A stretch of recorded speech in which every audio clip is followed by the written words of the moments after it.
কথা ধারাবাহিকের আজকের পর্বে আপনারা দেখতে চলেছেন যে চিত্রা অঙ্কিতের এমন ব্যবহার সহ্য করতে পারে না। সে কথাকে অনেক কথা শোনাতে থাকে। অগ্নি তখন এসে চিত্রাকে বলে, তুমি যদি এভাবে কথার সাথে ব্যবহার করো তাহলে কিন্তু আমি ভুলে যাব যে তুমি আমার মেজমা হয়েছিলে। আর তুমি এভাবে কথার সাথে কথা বলবে না, নাহলে দেখা যাবে তোমার পাশে একদিন কেউ থাকবে না, কেউ তোমার পাশে থাকবে না। অর্ণা এরপর চিত্রাকে জড়িয়ে ধরার কথা রেবে ওখান থেকে চলে যায়। এদিকে ঘরে জুনি অঙ্কিতকে বলে, দেখুন আপনাকে এখন কথাটা বলা হয়তো আমার ঠিক হবে না, কিন্তু তারপরেও বলছি, আমি বুঝতে পারছি আপনার চারপাশে কি ঘটছে।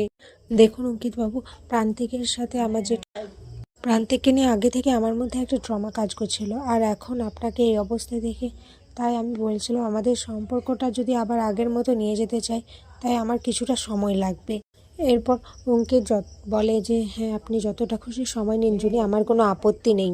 কিন্তু অঙ্কিতের তো একটা কষ্ট কাজ হয় মনের মধ্যে। সে ওই ঘর থেকে বেরিয়ে চলে আসে। অঙ্কিতের চোখে জল দেখে কথা বলে, আসলে কি বলো তো, প্রান্তিক ওর মধ্যে এতটা ট্রমা সৃষ্টি করেছে যে ও যার জন্য এরকম হয়ে গেছে।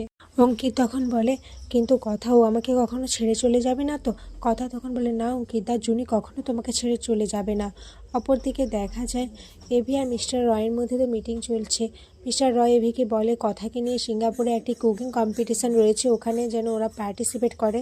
আর ওখানে রিচা বলে একজন মেয়ে, সে ওদেরকে তোমার অনেক বড় ফ্যান এভি। এরপর এভি সে মেয়েটার সাথে কথা বলে আর ভাবে কথাকে এইবার একটা আমি সারপ্রাইজ দেবো, যেটা দেখে কথা একদম চমকে যাবে। এরপর এভি ঘরে এসে কথাকে এমন কিছু প্রশ্ন করতে থাকে যার উত্তর সিঙ্গাপুর হবে। কথা তো উত্তর দিতে থাকে, কিন্তু তারপরে সে অবাক হয়ে এটা ভেবে যে এভি হঠাৎ তাকে আজ এসব কেন জিজ্ঞেস করছে।